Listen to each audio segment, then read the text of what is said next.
అయితే మీనాతో సహా ఇంటికి వచ్చేసరికి ఏంటమ్మా మీనా బయటికి రమ్మని పిలుస్తున్నావు ఏంటి సంగతి అని చెప్పాను కానీ ఒక్కసారి రండి మామయ్య గారు అని చెప్పి బయటికి తీసుకువెళ్ళేసరికి బయట కారు చూసి ఒక్కసారిగా ప్రభావతి షాక్ అవుతుంది. సత్యం అయితే ఏంటమ్మా మీనా అని చెప్పాను కానీ పోల్ ఆర్డర్లో వచ్చిన డబ్బులు నిన్న అత్తయ్య గారు అప్పు చేశాను అని చెప్పారు కదా, అవి ఇవి కలిసి మీ అబ్బాయికి కారు తీసుకున్నాను మామయ్య గారు. 80,000 డౌన్ పేమెంట్, 3 లక్షల కారు, మిగిలింది ఈఎంఐలో కట్టుకోవాలి అని చెప్పాను కానీ మంచి పని చేశావమ్మా. వాడు ఆటో నడుపుతూ ఉండడం నాకు కష్టంగానే ఉంది, కానీ నా దగ్గర డబ్బులు లేక నేనేమీ చేయలేకపోయాను అని చెప్పాను కానీ పర్వాలేదు మావయ్య, మీ ఆశీర్వాదం ఉంటే చాలు, అంతకు మించి మాకేమీ అవసరం లేదని ఇంకా బాలు ఇటు రోహిణి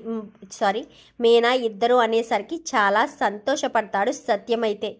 పోనీలేమ్మ, మొత్తానికి వాడికి కారు కొనేసావు, ఇంకా ఎలాంటి ఇబ్బంది లేదు అని చాలా హ్యాపీగా ఫీల్ అవుతారు. ఇంకా అలా హ్యాపీగా ఫీల్ అయిన తర్వాత ప్రభావతి ఇదంతా చూసి ఈ 2 రోజులు ఇది ₹1 కూడా ఇవ్వకుండా బయటకి షికారులు చేసింది కారు కోసమా, వీడికి అంత అర్జెంటుగా కారు కొనిపెట్టేయాలా,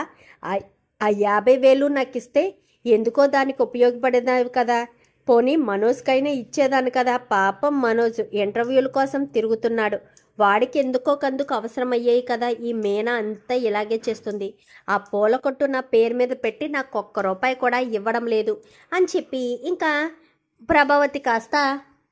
అంటూ ప్రభావతి ఆలోచిస్తూ ఉండగా ఏంటంటే అంతలా ఆలోచిస్తున్నారేంటి అని చెప్పాను కానీ ఇంకా నేను ఎవరి గురించి ఆలోచిస్తాను, ఆ మీనా గురించే. మీనా పూల కొట్టు నా పేరు మీద పెట్టుకుందా, పోనీ ఇలా మీ అబ్బాయికి కారు కొనాలనుకుంటున్నాను, కొనమంటారా వద్దంటారా అని నన్ను ఒక్క మాట కూడా అడగలేదు, నా పర్మిషన్ కూడా తీసుకోలేదు. ఏంటో ఈవిడ చేతస్థం కాకపోతే మీనా సంపాదించుకున్న డబ్బులకి ఈవిడ పర్మిషన్ తీసుకుని మరీ బాలుకి కారు కొని పెట్టాలా ఏంటి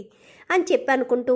మనసులో అనుకుంటుంది. ఏంటమ్మా రోహిణి అని చెప్పాను కానీ ఏమీ లేదు అత్తయ్య, మిమ్మల్ని ఒక మాట అడగాలి కదా, మరి అడిగి మీరు ఏమంటారో కనుక్కుని కదా మీనా చెయ్యాలి, మీనాకు అసలు బుద్ధి లేదు, తనకు ఏది నచ్చితే అది చేసేస్తుందంతే అని చెప్పాను కానీ అదే కదా నాకు అర్థం కావట్లేదు, అంతా పూల కొట్టు చూసుకునే, ఆ పూల కొట్టే లేకుండా తీసి పడేస్తే ఇంకా ఎలాంటి ఇబ్బంది ఉండదు, ఆ పూల కొట్టుని తీసేస్తే బాగుంటుందని అనుకుంటున్నాను రోహిణి అని చెప్పాను కానీ అదెలా కుదురుతుంది అత్తయ్య అని చెప్పనేసరికి అదే నువ్వే ఆలోచించాలి, చదువుకున్న దానివి, ఆ పూల కొట్టుని మన మీదకి రాకుండా ఎలా తొలగించాలనేది ఆలోచిస్తే తెలుస్తుంది కదా అని చెప్పాను కానీ సరే ఆంటీ అని చెప్పి ఇంకా రోహిణి కాస్త ఆంటీ నాకు ఒక ఆలోచన వచ్చింది, పూలకొట్టు ఆల్రెడీ రోడ్డు మీద ఉంది కాబట్టి మున్సిపాలిటీ వాళ్ళకు ఒక మాట చెప్పి పూలకొట్టు పెట్టాలి, బాలు వెనక ముందు ఆలోచించకుండా రాత్రికి రాత్రి పూలకొట్టుని లేపేశాడు కాబట్టి ఇంకా మున్సిపాలిటీ వాళ్ళ పర్మిషన్ తీసుకుని ఉండడు, మనం మున్సిపాలిటీలో ఒక కంప్లైంట్ ఇస్తే సరిపోతుంది కదా అని చెప్పాను కానీ కంప్లైంట్ అనగానే మీరేం కంగారు పడకండి ఆంటీ, కేవలం మీరు సంతకం పెట్టండి చాలు, నేను మొత్తం మ్యాటర్ అంతా రాస్తాను అని చెప్పి వెంటనే పేపర్ పెన్ తీసుకుని మ్యాటర్ అంతా రాస్తుంది. ఇంకా ప్రభావతి చేత సంతకం పెట్టించి ఆ ఫామ్ కాస్త తీసుకువెళ్ళి ఇంకా మున్సిపల్ ఆఫీస్లో ఇచ్చేస్తారు. ఇచ్చేసేసరికి వాళ్ళు చెక్కింగ్కి వస్తారు. చెక్కింగ్కి వచ్చేసరికి ఎవరమ్మా ఇక్కడ పూల కొట్టు పెట్టారు అనగానే మేమేనండి అని చెప్పాను కానీ ఈలోపు సత్యం వచ్చేసరికి ఏంటి ఏం కావాలి అనగానే మామయ్య గారు పూల కొట్టు గురించి అడుగుతున్నారు అని చెప్పాను కానీ ఇది మున్సిపాలిటీ స్థలం కదా, పూల కొట్టు ఎందుకు పెట్టారు, దీనివల్ల డిస్టర్బ్ ఫీల్ అవుతున్నారని జనాలు చెప్తున్నారు అని చెప్పాను కానీ ఎవరండి మీకు చెప్పారు అనగాని చెప్పడం కాదు కంప్లైంట్ ఇచ్చారు అనగాని ఎవరు అని చెప్పాను కానీ అవన్నీ మాకు తెలియదండి, పూల కొట్టు మీద కంప్లైంట్ వచ్చింది, దాని గురించి పూల కొట్టుని తీయించాలి అని చెప్పారు, అందుకే పూల కొట్టుని తొలగించేస్తున్నామంటూ పూల కొట్టుని కాస్త లాక్కుని వెళ్ళిపోతారు. ఉండమ్మా మీనా నేను ఇప్పుడే వస్తాను అంటూ సత్యం కాస్త మున్సిపల్ ఆఫీస్కి వెళ్ళేసరికి ఏంట్రా సత్యం ఇలా వచ్చావు అని చెప్పాను కానీ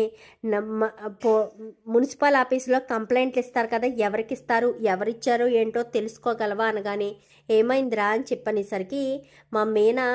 పూల కొట్టు పెట్టుకుంది, మా బాలుగాడే పెట్టించాడు రోడ్డు మీద, ఎవరో కంప్లైంట్ ఇచ్చారంట, రోడ్డు మీద మాకు డిస్టర్బెన్స్ ఉందని ఆ కంప్లైంట్ ఎవరిచ్చారో ఏంటో తెలుసుకుందామని అని చెప్పనేసరికి ఒక్క నిమిషం రా నేను వెళ్ళి చూసొస్తాను అంటూ లోపలికి వెళ్ళి బయటకు వస్తాడు. ఏంట్రా అలా ఉన్నావు, ఎవరిచ్చారు ఇంతకీ అనగానే ఎవరిచ్చారా, ప్రభావతి సంతకం ముందురా కింద అని చెప్పనేసరికి ఒక్కసారిగా సత్యం షాక్ అవుతాడు. ప్రభావతి పూల కొట్టు పెట్టి ఇచ్చిందా అంటే అనగానే ప్రభావతియే సంతకం ఉంది కానీ తీసుకొచ్చింది ఎవరో అమ్మాయి డ్రెస్ వేసుకొచ్చిందంట, ఆ అమ్మాయే ఇచ్చిందంట అని చెప్పనేసరికి అర్థమవుతుంది. ఎందుకంటే శృతికి ఎలాంటి పనులు చేయడం ఇష్టం ఉండదు. సో శృతి కాదు, ఇంకా ఉన్నది రోహిణి. అయితే రోహిణి ఇటు ప్రభావతి ఇద్దరూ కలిసి పూలకొట్టు తీయించడానికి పెద్ద ప్లానే వేశారే అని చెప్పి ఇంకా సత్యం కాస్త రంగా దగ్గరికి నేరుగా వెళ్తాడు. ఒరే రంగా అని చెప్పాను కానీ చెప్పరా అని చెప్పనేసరికి నాకు ఒక అర్జెంటుగా 2 లక్షల రూపాయలు కావాలా అని చెప్పాను కానీ ఎందుకురా అని చెప్పాను కానీ మీనా చేత పూలకొట్టు తీయించాలన్న ఉద్దేశంతో ప్రభావతి పూలకొట్టును కాస్త తీయించేసిందంటరా. పాపం మీనా ఆ పూలకొట్టు మీద ఏదో బ్రతుకుతుంది కదా, తనకంటూ గౌరవాన్ని నింపుకుంటుంది. ఈ ప్రభావతి రోహిణి కలిసి ఎంత స్వార్థంగా ఆలోచించి